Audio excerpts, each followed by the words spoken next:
जय हिंद, नमस्कार, वंदे मातरम। साथियों, मैं अमर कुमार एक बार फिर से आप लोगों का स्वागत करता हूं आपके अपने यूट्यूब चैनल अमर स्टडी मित्र में।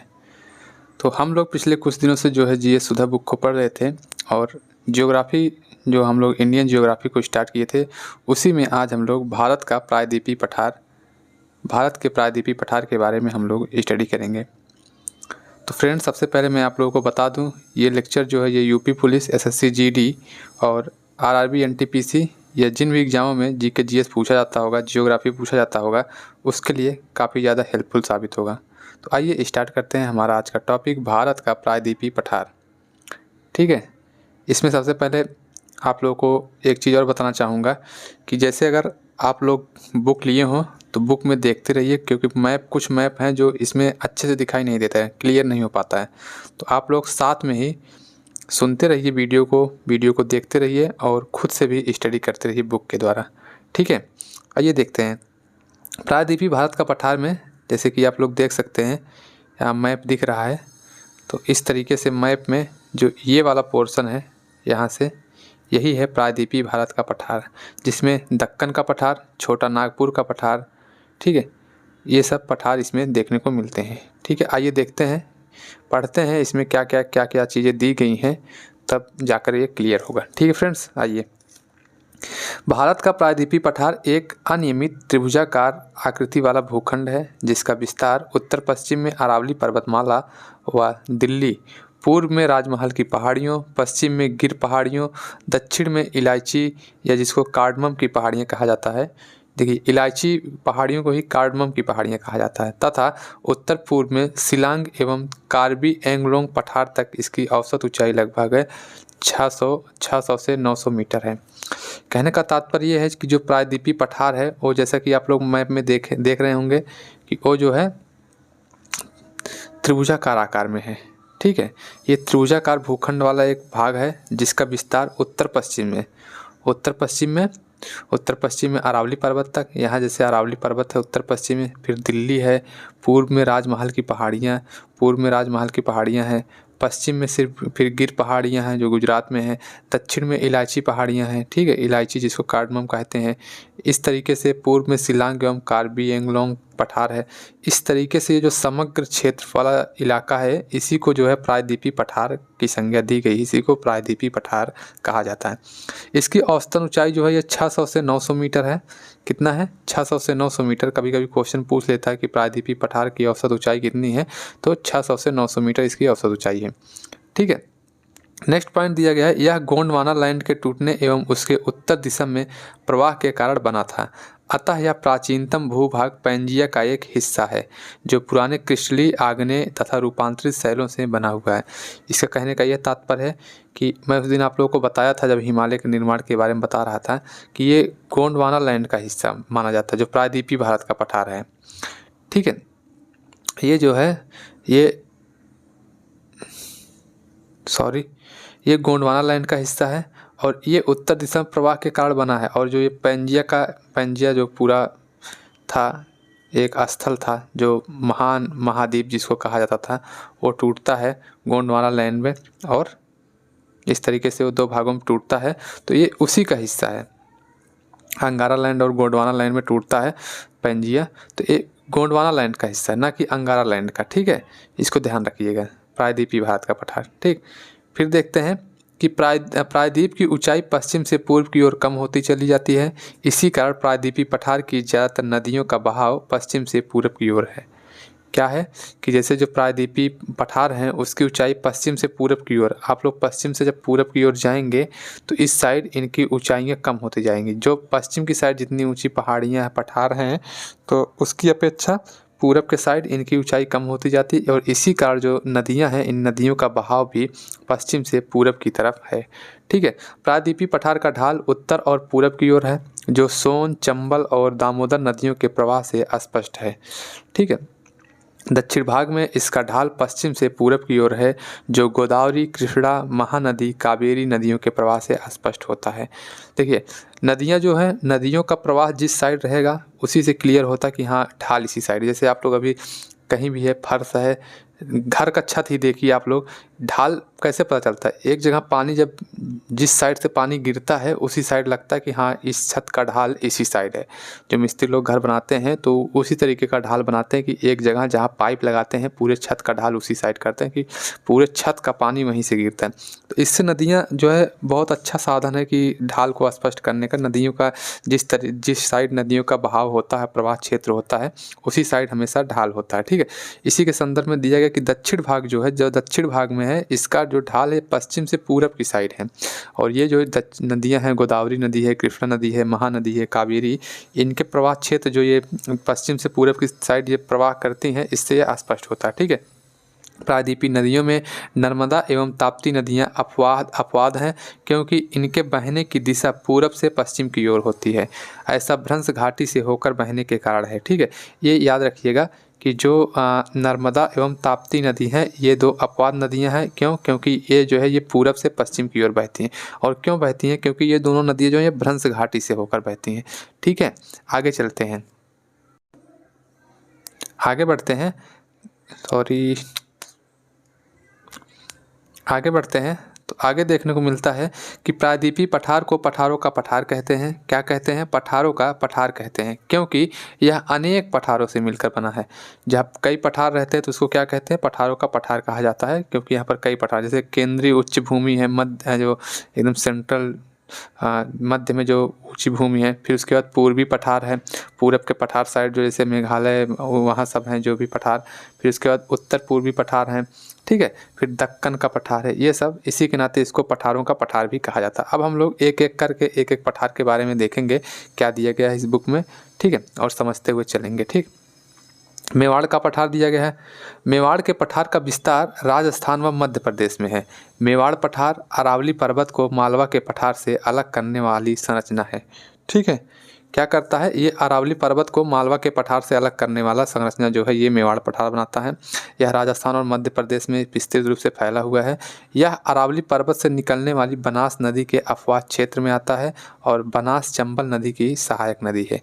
इसको याद रखिएगा कि बनास जो है ये चंबल नदी की सहायक नदी है, और ये मेवाड़ का पठार है ये बनास नदी का जो अपवाद क्षेत्र है। अपवाद क्षेत्र मतलब जिस एरिया में ये नदी बहती है उसी को अपवाद क्षेत्र कहते हैं। तो ये बनास नदी के अपवाद क्षेत्र में ये पठार आता है और अरावली पर्वत को मालवा पठार से अलग करता है। ठीक है दोस्त, इतना समझ में आया?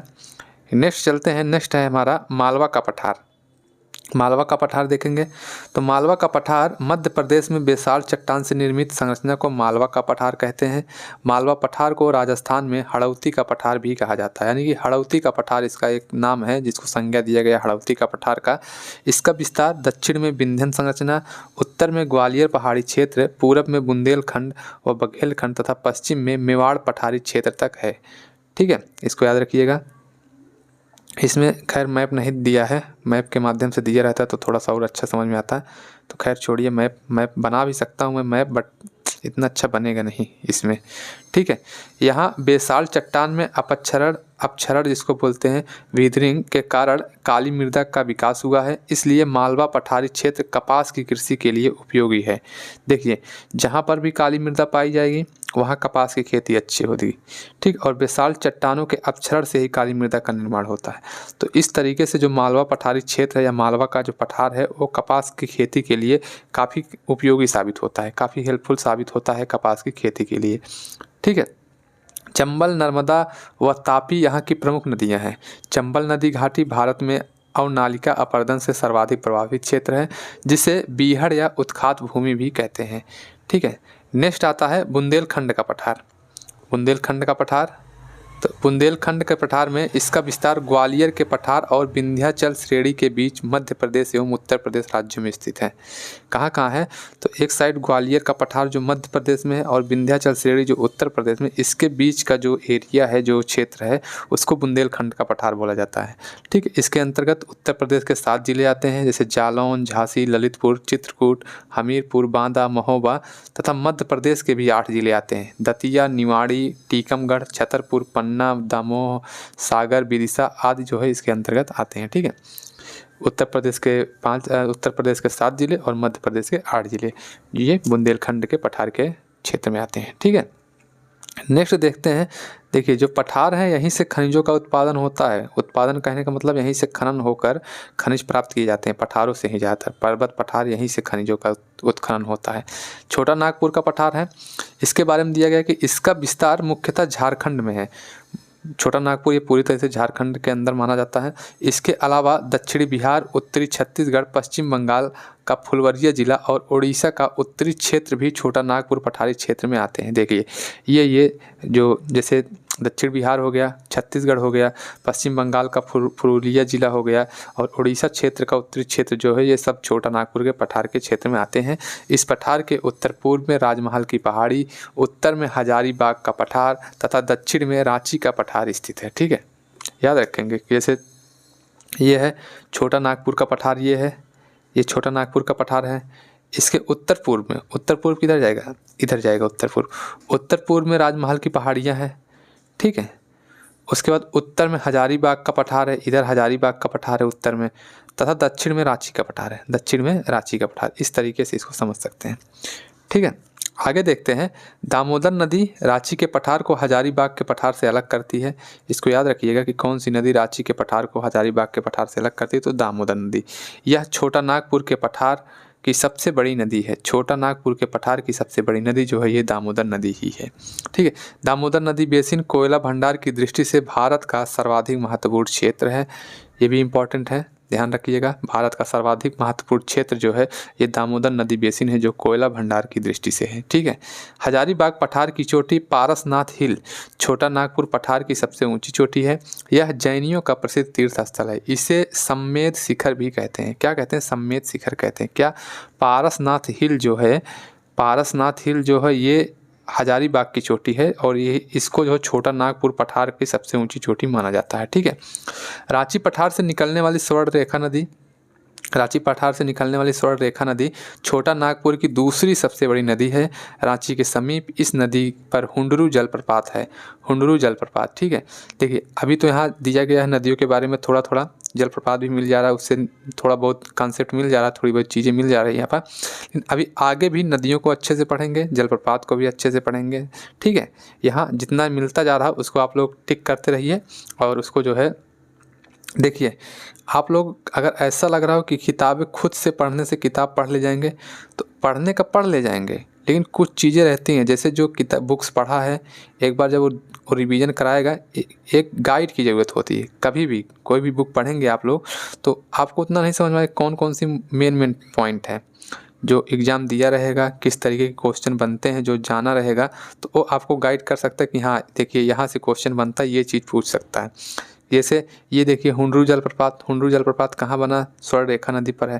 तो इस तरीके के क्वेश्चन बनते हैं, तो इसलिए वीडियो भी ज़रूरी है, ये लेक्चर भी आप लोग देखते रहिए। नहीं तो कुछ लोगों का ये लगता होगा कि क्या ही है, वही बुक का है, वही सब है, मतलब पढ़ा रहे हैं, वही सब बता रहे हैं, अलग से कुछ बता नहीं रहे। तो अलग से बताने का मतलब अलग से भी बता सकता हूँ, बताने मतलब बताता भी हूँ, कुछ टॉपिक जो होती हैं अलग से उसको बताता भी हूँ, लेकिन जो मेन पॉइंट है जहाँ जहाँ मैं टिक लगाता चलता हूँ उसमें अगर आप लोग के पास बुक है तो आप लोग भी बुक पर टिक लगा सकते हैं। खैर छोड़िए, आइए पॉइंट पे आते हैं। तो नेक्स्ट पॉइंट है कि छोटा नागपुर पठारी क्षेत्र में ग्रेनाइट चट्टान से निर्मित उच्च स्थलाकृति या द्वीप रूपी स्थलाकृति को पाटभूमि कहते हैं। क्या कहते हैं, पाटभूमि। जैसे जो छोटा नागपुर पठारी क्षेत्र में ग्रेनाइट चट्टान से निर्मित स्थलाकृति है उसी को पाटभूमि कहते हैं। भूगर्भिक संरचना की दृष्टि से पाट क्षेत्र एक उत्थित भूखंड का उदाहरण है, उत्थित भूखंड का उदाहरण है। ठीक, उत्थित भूखंड क्या होता है इसके बारे में एग्जैक्ट तो नहीं पता है। ठीक है, नेक्स्ट वीडियो में अगर पता चलेगा तो नेक्स्ट वीडियो में बताऊंगा इसको उत्थित भूखंड क्या होता है। फिलहाल पाटभूमि को समझिए कि जो उच्च भूमि जो संरचना स्थलाकृति है उसी को पाटलैंड कहते हैं या पाटभूमि कहते हैं। ठीक है, कुछ प्रमुख पर्वत हैं और उनके राज्य हैं कि कहाँ कहाँ पर ये राज्य हैं। जैसे बटेश्वर पहाड़ी है, ये बिहार में है। बिलारी श्रृंखला ये कर्नाटक में है और चिन श्रृंखला ये मणिपुर में है। और घोसी जो है घोसी है या धोसी पहाड़ी है, तो ये हरियाणा में है। ठीक फ्रेंड्स, आगे चलते हैं। आगे है विंध्याचल श्रेणी। ये भी जो है कहीं ना कहीं विंध्याचल श्रेणी भी जो है प्रायद्वीपीय पठार का हिस्सा माना जाता है। यह श्रेणी नर्मदा सोन भ्रंश के उत्तर में उसके समानांतर पश्चिम से पूरब की ओर विस्तृत हुई है। ठीक है, जैसे नर्मदा सोन का भ्रंश है उसका क्षेत्र जो है उसी के समानांतर पश्चिम से पूरब की साइड, इस तरीके से आप लोग विंध्याचल श्रेणी को देखने को मिलेंगे। इस तरीके से, जैसे इस तरीके से मैप है तो इस तरीके से आप इसको देखने को मिलता है विंध्याचल श्रेणी, पश्चिम से पूरब की साइड ये इस तरीके से फैला हुआ है। ठीक है, राज्यों में विस्तार गुजरात से लेकर मध्य प्रदेश, कहाँ, गुजरात से लेकर मध्य प्रदेश, उत्तर प्रदेश, बिहार तथा छत्तीसगढ़ तक है। यानी कि कहने का मतलब जो ये विंध्याचल श्रेणी है तो ये गुजरात से स्टार्ट होता है, गुजरात, मध्य प्रदेश, उत्तर प्रदेश, बिहार, छत्तीसगढ़ तक ये फैला हुआ है पश्चिम से पूरब की दिशा में। ठीक है, इसे गुजरात में जोबट हिल के और बिहार में कैमूर हिल कहते हैं, कैमूर की पहाड़ियाँ। ठीक है, गुजरात में क्या कहते हैं, जोबर हिल, और बिहार में क्या कहते हैं, कैमूर हिल इसको कहते हैं। ठीक है, विंध्यन श्रेणी के दक्षिण में नर्मदा घाटी है, नर्मदा नदी घाटी है जो विंध्यन पर्वत को सतपुड़ा पर्वत से अलग करता है। इसी के बीच में नर्मदा घाटी है जो सतपुड़ा के पहाड़ी को यानी कि सतपुड़ा हिल्स को इससे विंध्यन हिल्स श्रेणी से अलग करती है। ठीक फ्रेंड्स, आगे देखते हैं। आगे है विंध्यन श्रेणी कई पहाड़ियों की एक पर्वत श्रेणी है जिसमें विंध्याचल, कैमूर तथा पारसनाथ की पहाड़ियाँ पाई जाती हैं। ठीक है, लाल बलुआ पत्थर और चूना पत्थर के चट्टान से निर्मित इस संरचना में धात्विक खनिज संसाधनों का अभाव है, परंतु भवन निर्माण के पदार्थों के भंडार की दृष्टि से इसका आर्थिक महत्व सबसे ज़्यादा है। देखिए इसमें जो है विंध्यन श्रेणी जो है ये लाल मृदा के कारण लाल बलुआ पत्थर यहाँ पाया जाता है, चूना पत्थर का कारण यहाँ पर जो धात्विक खनिज जैसे सोना चांदी तो यहाँ से नहीं निकलता, सोना नहीं निकलता, इस तरीके से जो है ये यहाँ पर धात्विक खनिजों का अभाव देखने को मिलता है, लेकिन जो भवन निर्माण के लिए जो भी पदार्थ हैं उनका भंडारण देखने को मिलता है। जैसे लाल बलुआ पत्थर, ये लाल बलुआ पत्थर का भवन निर्माण में ज़्यादातर उपयोग होता है तो इसकी यहाँ पर अधिकता देखने को मिलती है, बहुलता देखने को मिलती है। सतपुड़ा श्रेणी की बात करें, सतपुड़ा श्रेणी, ये सतपुड़ा श्रेणी जो है ये दक्कन पठार का ही भाग है जो ब्लॉक पर्वत का उदाहरण है। ठीक है, किस पर्वत का उदाहरण है, ब्लॉक पर्वत का उदाहरण है। इसके दोनों ओर नर्मदा और ताप्ती की भूभ्रंश घाटियां हैं। ठीक, एक साइड नर्मदा नदी है जो इसको विंध्याचल श्रेणी से अलग करती है और एक साइड जो है ताप्ती जो है ये दोनों के बीच में है। ठीक है, संरचनात्मक दृष्टि से सतपुड़ा को 3 भागों में बांटा जाता है। पश्चिम में राजपीपला की पहाड़ी, मध्य प्रदेश में महादेव पर्वत तथा पूर्व में मैकाल पर्वत। ठीक है, कहाँ, पश्चिम में राजपीपला की पहाड़ी, मध्य प्रदेश में महादेव पर्वत और पूर्व में मैकाल पर्वत। ठीक है, धूपगढ़ जो 1350 मीटर है सतपुड़ा श्रेणी की सर्वोच्च चोटी। ये भी क्वेश्चन कई बार पूछा गया कि सतपुड़ा श्रेणी की सर्वोच्च चोटी कौन सी है, तो इसको याद रखिएगा कि धूपगढ़ जो है ये सतपुड़ा श्रेणी की सर्वोच्च चोटी है जो पंचमढ़ी पहाड़ी पर स्थित है। कहाँ स्थित है, पंचमढ़ी पहाड़ी पर स्थित है। ठीक है फ्रेंड्स, आगे चलते हैं। मैकाल श्रेणी की सर्वोच्च चोटी जो है अमरकंटक है। कुछ अन्य स्रोतों में इसकी कई अन्य ऊंचाइयां दी गई हैं, जैसे कहीं पर 1067 दिया गया है 67 मीटर, तो कहीं कहीं पर और मतलब अलग अलग तरह की ऊंचाइयां दी गई है। तो यहाँ से नर्मदा व सोन नदी का उद्गम होता है। कहाँ से, अमरकंटक से। ये क्वेश्चन अभी जल्दी हाल ही में एक एग्जाम हुआ था, हाँ यूपी SSS के थ्रू था, 2022 का फॉर्म था, मैं भी एग्ज़ाम देने गया था जूनियर असिस्टेंट का, उसमें ये क्वेश्चन पूछा गया था नर्मदा नदी का उद्गम स्थल कहाँ है। तो देखिए बड़ी बड़ी एग्जाम में भी यहाँ से क्वेश्चन आता है। ठीक है, ऐसा मत सोचिए कि नहीं छोटे छोटे एग्जाम, एक बुक काफ़ी अच्छा है, सफिशिएंट मैटर इसमें दिया गया है, तो इसको अच्छे से पढ़िए। एक बार पढ़िए, नहीं समझ में आया दोबारा पढ़िए, लेकिन अच्छे से पढ़िए। कोई भी चीज़ है ना उसको अच्छे से पढ़ना चाहिए, एक बार में नहीं समझ में आता कोई चीज़। लूसेंट है, लूसेंट को एक बार पढ़िए, नहीं समझ में आया दोबारा पढ़िए, नहीं समझ में आया तिबारा पढ़िए, जब तक उसको एकदम दिमाग में बैठ ना जाए। वैसे भी कोई भी बुक रहती है उसको कितना भी पढ़ेंगे आप उसको 100 to 100% नहीं याद कर पाएंगे। हाँ ये है 70-80% भी अगर आपके दिमाग में बैठ जाता तो भी वो आपके लिए काफ़ी हेल्पफुल साबित हो जाएगा।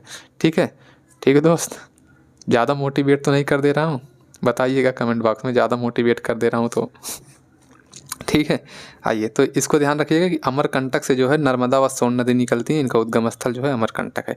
ये अमरकंटक कहाँ, तो ये मैकाल श्रेणी की सर्वोच्च चोटी है। ठीक है फ्रेंड्स, आगे बढ़ते हैं।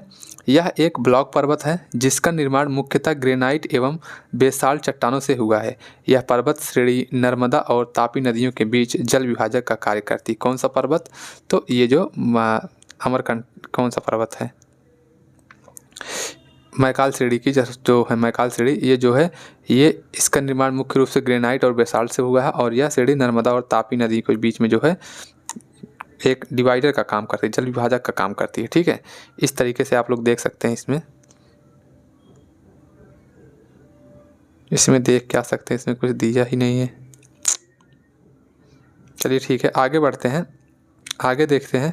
तो आगे दिया गया कि पश्चिम घाट का विस्तार अरब सागर तट के समानांतर लगभग 1600 किलोमीटर की लंबाई में है। यह वास्तविक पर्वत श्रेणी नहीं है, बल्कि प्रायद्वीपीय पठार का ही एक भ्रंश कगार है। ठीक है, फाल्ट स्क्रैप। जैसे जो पश्चिमी घाट है ना, पश्चिमी घाट जो इसका विस्तार है अरब सागर के तट पर समानांतर, इस तरीके से पश्चिमी घाट का विस्तार, जैसे ये अरब सागर है, ये प्रायद्वीपीय भारत है, इसको आप देख सकते हैं, ये प्रायद्वीपीय भारत है, ये अरब सागर है, अरब सी है, तो इसी के समानांतर इस तरीके से अरब सागर है, तो इसी के समानांतर ये पश्चिमी घाट पर्वत है। ठीक है, ध्यान रखेंगे। यह एक वास्तविक पर्वत नहीं है, बल्कि यह एक जो है भ्रंश कगार पर है, फॉल्ट स्क्रैप है। पश्चिमी घाट को महाराष्ट्र में सह्याद्री भी कहा जाता है। इस क्षेत्र की औसत ऊंचाई लगभग 900 से 1600 मीटर है। इसको भी याद रखिएगा, महाराष्ट्र में इसी को सह्याद्री भी कहते हैं। महाबलेश्वर, कलसूबाई, हरिश्चंद्र आदि यहाँ की प्रमुख चोटियाँ हैं। यहाँ 4 प्रमुख दर्रे हैं। उत्तर से दक्षिण में क्रमशः थाल घाट, भोर घाट, पाल घाट और सेनकोट्टा जो है, सेनकोट्टा कहाँ, केरल में। देखिए, ये भी क्वेश्चन कई बार पूछा जाता है, जैसे पाल घाट दर्रा कहाँ है, भोर घाट दर्रा कहाँ है, तो इसको भी याद रखिएगा। ठीक है, जैसे थाल घाट महाराष्ट्र में है, भोर घाट भी महाराष्ट्र में, और पाल घाट जो है केरल में है। इस ऐसे मत कीजिएगा घाट घाट से याद कर लेंगे, नहीं घाट वाला केरल में है, तो नहीं, ध्यान रखिएगा। ठीक है, आता है क्वेश्चन, ज़्यादातर क्वेश्चन यही सबसे पूछता है। देखिए, ज़्यादातर क्वेश्चन अगर आप यूपी पुलिस की तैयारी कर रहे हैं, ज़्यादातर क्वेश्चन आपको हिमालय से, इसके बाद नदियों से, यही सब टॉपिक जो हैं, और दर्रा से, झील से, इसी सब से क्वेश्चन ज़्यादा देखने को मिल जाएगा इंडियन ज्योग्राफी का। ठीक है, आगे देखते हैं। यह उत्तर में तापी नदी के मुहाने महाराष्ट्र गुजरात की सीमा से गुजरात, महाराष्ट्र, गोवा, कर्नाटक, केरल तथा तमिलनाडु के कन्याकुमारी अंतरीप तक फैला हुआ है। ठीक है, यानी कि तापी का मुहाना जहाँ है, तापी का मुहाना से लेकर ये कन्याकुमारी के अंतरीप तक फैला हुआ, कौन, पश्चिमी घाट है। ठीक है, यह वास्तविक पर्वत श्रेणी नहीं है। इसका निर्माण प्रायद्वीपीय भारत के गोंडवाना लैंड के विभंजक से निर्मित कागार तथा स्थल के एक खंड के सागर में अवसंलयन के कारण हुआ है। इसका पश्चिमी ढाल तीव्र एवं खड़ा है, जबकि पूर्वी ढाल मंद एवं सीढ़ीनुमा है। ठीक है, इसका मतलब ये है, जैसे पश्चिमी ढाल जो है ये तीव्र है, जैसे पश्चिमी के साइड से तो एकदम तीव्र ऐसे है, लेकिन जो पूर्वी ढाल है धीरे धीरे ऐसे कम होता जाता है। ठीक है, इस तरीके के ये कहा गया है। ठीक, महाबलेश्वर के पास ही गोदावरी, भीमा और कृष्णा नदियों का उद्गम है। कहाँ, महाबलेश्वर। इसको भी याद रखिएगा कि महाबलेश्वर से ही गोदावरी, भीमा और कृष्णा नदी का उद्गम स्थल है। और यहाँ की नदियाँ अपने मुहाने पर ज्वारमुख यानी कि एस्चुअरी का निर्माण करती हैं। ठीक है, पश्चिम घाट को महाराष्ट्र, गोवा एवं कर्नाटक में सह्याद्री के नाम से भी जाना जाता है। ठीक है, इसे 2 भागों में बांटा जा सकता है, उत्तरी सह्याद्री तथा दक्षिणी सह्याद्री। 16 डिग्री उत्तरी अक्षांश से उत्तरी सह्याद्री तथा दक्षिणी सह्याद्री को विभाजित करती है, जो गोवा से होकर जाती है।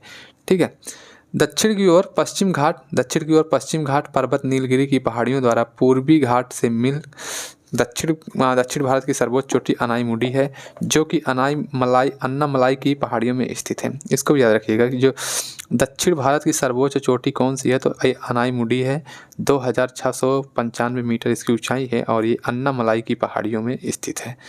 ठीक है, उत्तरी सह्याद्री का सर्वोच्च शिखर कलसूबाई है, जो 1646 मीटर है, जबकि दक्षिणी सह्याद्री का सर्वोच्च शिखर जो है ये कुद्रेमुख है, ये 1894 मीटर है। डोडा बेट्टा, या कहीं कहीं दोडा बेट्टा लिखा रहता है, ये 2633 मीटर है। ये दक्षिण भारत की दूसरी सर्वोच्च चोटी है।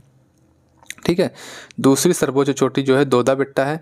नीलगिरी पर्वत श्रेणी कर्नाटक, केरल, तमिलनाडु राज्यों से के मिलन बिंदु पर स्थित है। ये तीनों राज्यों का जो मिलन बिंदु है, कर्नाटक, केरल, तमिलनाडु, वहाँ पर ये नीलगिरी की पहाड़ियाँ स्थित है। ठीक है, दक्षिणी सह्याद्री का दूसरा सर्वोच्च शिखर पुष्पगिरी है, जो लगभग 1714 किलोमीटर है। पश्चिम घाट पर्वतीय श्रृंखला को विश्व में सर्वाधिक संपन्न जैव विविधता वाली श्रेणी में रखा जाता है।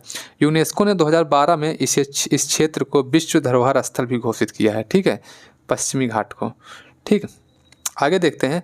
आगे है पश्चिमी घाट की प्रमुख पहाड़ियाँ क्रम में उत्तर से दक्षिण के क्रम में दिया गया है। थोड़ा सा इसको भी देख लेंगे। तो जैसे नीलगिरी पहाड़ी है, अन्नामलाई पहाड़ी है, इलायची पहाड़ी है, ठीक है। ये जो है उत्तर से दक्षिण में इसका क्रम है। पूर्वी घाट को देखते हैं। पूर्वी घाट के पर्वत कौन कौन से, ये है हमारा भारत, प्रायद्वीपीय भारत। ये दक्षिणी घाट हो गया, सॉरी ये पश्चिमी घाट के पर्वत हो गए, ये पूर्वी घाट के पर्वत जो हैं, ठीक है। इसको देखते हैं। तो पूर्वी घाट की औसत ऊंचाई लगभग 900 से 1100 मीटर है, जिसका विस्तृत पूर्वी समुद्री तटीय मैदान के समानांतर महानदी घाटी के दक्षिण से, यानी कि महानदी घाटी से दक्षिण में नीलगिरी तक दक्षिण पूर्वी दिशा में लगभग 1750 किलोमीटर की लंबाई में है, जो सतत नहीं है बल्कि ये अनियमित, क्योंकि महानदी कृष्णा, गोदावरी, कावेरी नदियों से ने इस जगह पर अपरदित किया है तथा बंगाल की खाड़ी में गिरने वाली नदियाँ इसे विभाजित करती हैं। जैसे देखिए सतत का मतलब है जैसे जो पश्चिमी घाट था, जो पश्चिमी घाट के पर्वत थे, ये एक सतत में थे, मतलब कहीं कट पिट नहीं था। लेकिन जो ये है पूर्वी घाट में ना, यहाँ जैसे नदियाँ हैं, महानदी है, कृष्णा नदी, गोदावरी, कावेरी, तो ये लोग इसको बीच बीच में ऐसे ऐसे यहाँ से इनके जल जो है समुद्र में गिरते हैं। तो इस तरीके से ये बीच बीच में ना ये विभाजित है, ठीक है। इसी को कहते हैं कि इसी को जो है सतत नहीं, इसी को बोला जाता है कि ये सतत नहीं है, ठीक है।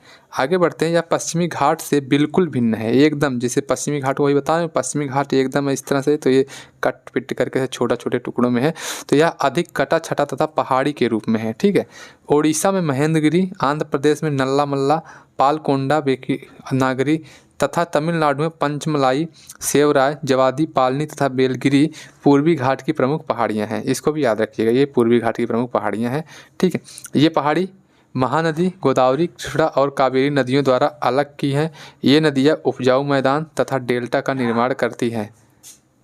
एक सेकंड, ठीक है। तो यहाँ तक हो गया। आगे चलते हैं। आगे है कि समुद्र तल से 400 से 500 फीट ऊंचे पठार के पास सेवराय पहाड़ियाँ तमिलनाडु के सलेम कस्बे के समीप अवस्थित हैं, जो लगभग 50 वर्ग किलोमीटर क्षेत्रफल पर विस्तृत पूर्वी घाट का हिस्सा हैं, ठीक है। सलेम कस्बा है, वो उसकी पहाड़ियाँ जो है ये अवस्थित हैं, ठीक है। तमिलनाडु में है सलेम, ठीक है। तमिलनाडु का प्रसिद्ध हिल स्टेशन यारकाड, इसको भी याद रखिएगा, यारकाड इन्हीं पहाड़ियों पर स्थित है।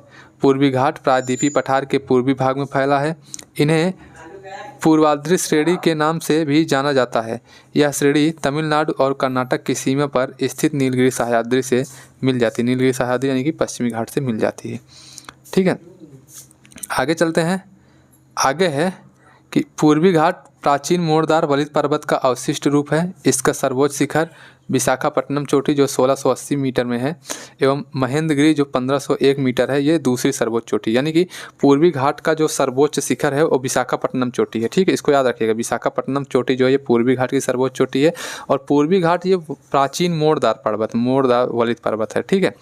नेक्स्ट देखते हैं। सह्याद्री जो है पश्चिमी घाट और पूर्वाद्री जो पूर्वी घाट के बीच पठारी भाग को कई स्थानीय नामों से जाना जाता है। तेलंगाना का पठार प्रायद्वीपीय पठार का ही एक भाग है, ठीक है फ्रेंड्स। आगे देखते हैं। आगे एक मतलब बॉक्स के माध्यम से इसको समझाया गया है कि पूर्वी घाट के प्रमुख पहाड़ियों का क्रम उत्तर से दक्षिण की तरफ, ठीक। तो नल्लामलाई, बेलीकोंडा, पालकोंडा, नागरी पहाड़ी और सेचालम पहाड़ी ये सब आंध्र प्रदेश में है, और जवादी पहाड़ी, सेवराय पहाड़ी, पंचमलाई पहाड़ी और सिरुमल पहाड़ी जो है ये तमिलनाडु में है। ये उत्तर से दक्षिण की ओर इनका क्रम है, जैसे इस तरीके से है, ठीक है। तो यहाँ नल्लामलाई है, फिर बेलीकोंडा पहाड़ी, फिर पालकोंडा पहाड़ी, नागरी पहाड़ी, सेलाचलम पहाड़ी, फिर जवादी पहाड़ी, सेवराय पहाड़ी, पंचमलाई पहाड़ी, ठीक है, सिरुमल पहाड़ी। इस तरीके से इसका जो है विस्तार देखने को मिलता है, ठीक है दोस्तों। समझ में आया होगा इतना। कल हम लोग इसको पढ़ेंगे, भारत के प्रमुख दर्रे के बारे में कल पढ़ेंगे। अगर आप लोग को वीडियो अच्छी लगी हो तो वीडियो को लाइक कर दीजिएगा, शेयर कीजिएगा अपने दोस्तों के पास, और चैनल पर नए आए तो चैनल को सब्सक्राइब जरूर कीजिएगा। मिलेंगे कल, तब तक के लिए बाय बाय, धन्यवाद।